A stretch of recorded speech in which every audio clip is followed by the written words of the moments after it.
Orang yang memahami surat ini dan mencintai serta memperbanyak membacanya, dia akan diberi Allah ma'rifat kepadanya. Macam-macam nama surat ini yang menunjukkan kelebihannya. Nah, para muhibbin rahimakumullah, sangatlah banyak hadis-hadis dari Rasulullah sallallahu alaihi wasallam yang menggemarkan kita untuk membaca surat ini. Antara lain sabda Rasulullah sallallahu alaihi wasallam, adakah tidak mampu salah seorang kalian membaca sepertiga Al-Quran pada malam hari? Ujar Nabi, mampulah ikam wahai sahabatku membaca sepertiga Al-Quran di malam hari. Ujar para sahabat, siapa nangkawa demikian wahai Rasulullah, kami tidak sanggup. Rasulullah bersabda lagi, surat Qul Huwallahu Ahad ini adalah sepertiga Al-Quran. Artinya orang yang membaca satu kali suratul Ikhlas ini, dia sama dengan orang yang membaca sepertiga Al-Quran pahalanya. Dalam arti pahala pokok. Ya, pahala itu kayak gajian juga, ada gajian pokok, ada gajian tunjangan, macam-macam. Nah, jadi pahala pokok sama, cuma pahala bonusnya kadada. Kan setiap huruf Al-Quran 10 kebajikan, 2 huruf 20. Nah, kalau kita membaca sepertiga Al-Quran, berapa huruf? Itu bonusnya.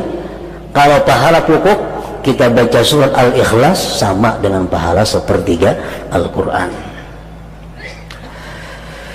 Nah, yang kedua, Rasulullah Shallallahu Alaihi Wasallam bersabda kepada seorang laki-laki. Seorang laki-laki ini imam di Masjid Quba.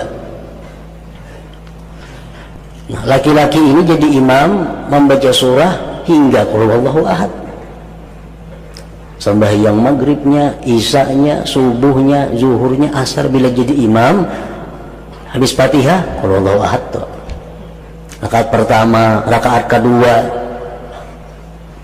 andai kata dia ingin surat yang lain, tetap ada Qul Huwallahu Ahad itu. Habis itu kita sambung surat yang lain. Pokoknya setiap kali inya sembahyang mesti dibacanya suratul Ikhlas ini. Dilaporkan orang kepada Rasulullah sallallahu alaihi wasallam, dipanggil oleh Nabi. Ujar Nabi, wa ma yahmiluka an taqra'a hadhihi surah fi kulli rak'ah? Apa yang mendorong engkau? Apa yang mendorong engkau membaca surat ini tiap-tiap rakaat? Faqala ya Rasulullah inni uhibbuha. Wahai Rasul, ulun katuju lawan itu surah. Ulun suka.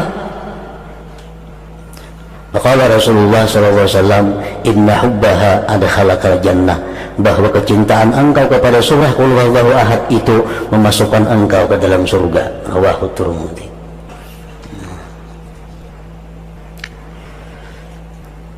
Dalam kitab tafsir Al-Qurtubi disebutkan ini satu dalil bahwa membaca Qul Huwallahu Ahad itu pada tiap-tiap rakaat dibolehkan, kada makruh.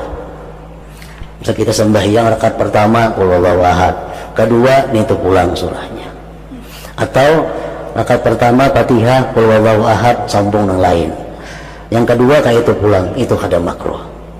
Bahkan itu mempunyai fadilat yang besar kalau didasari kecintaan kita kepada membaca surat itu.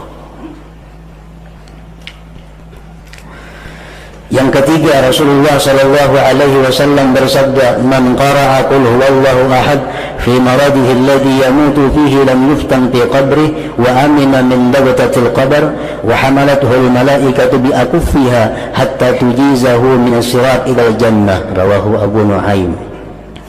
Siapa, ujar Nabi kita, yang membaca Qul Huwallahu Ahad pada waktu dia sakit garing, yang mana dia mati pada garing itu. Ini garingnya, bacanya Qul Huwallahu Ahad sekali, garing aja berbulan-bulan mati akhirnya. Dia tidak akan difitnah di dalam kubur. artinya bisa menjawab munkar nakir. Aman daripada himpitan kubur, aman daripada himpitan kubur, dan malaikat akan membawa dia melalui sirat sampai masuk ke dalam surga. Yang keempat, Rasulullah SAW bersabda setelah beliau didatangi seorang laki-laki yang mengeluhkan kepada Rasulullah tentang kesempitan hidup, kefakiran. Ulunnya, wahai Rasulullah, hidup ini fakir, rezeki sempit. Apa Rasulullah menjawab? Ujar Nabi, "Idza dakhalta baitak fasallim in kana fihi ahad wa in lam yakun fihi ahad fasallim ala nafsik wa qra qul huwallahu ahad marratan wahidah." Bila engkau masuk rumah, ujar Nabi, di rumah itu ada orang, baca assalamualaikum sekali, assalamualaikum, sambung lawan qul huwallahu ahad. Kalau di rumah itu kalau ada orangnya, kita masuk rumah kita, assalamualaikum wa ala ibadillahi sholihin, sambung qul huwallahu ahad sekali. Nah, baca itu ya Nabi lawan laki-laki tadi. Bapak alar rajul, maka si rajul tadi, laki-laki tadi mengamalkan petunjuk Nabi tadi. Masuk ke rumah, bila ada orangnya assalamualaikum, bacanya suratul Ikhlas. Bila kada ada orang, assalamualaikum wa ala ibadillahi sholihin, bacanya suratul Ikhlas sekali. Fa'adarallahu alaihi rizqa hatta afada ala jirani. Allah melimpahkan rezeki kepada laki-laki tadi sampai dia bisa memberi kepada tetangga-tetangganya. Yang kelima, disebutkan lagi tentang faidah fadilat surah Qul Huwallahu Ahad ini. Bersabda Nabi kita, berkata Nabi kita, bimaza nala hadhil fadilah, kenapa dia mencapai ini fadilat wahai Jibril, keutamaan ini dengan sebab apa dia capai? Jibril menjawab, likasrati qiraatihi Qul Huwallahu Ahad, karena Abu Dzar ini banyak membaca Qul Huwallahu Ahad.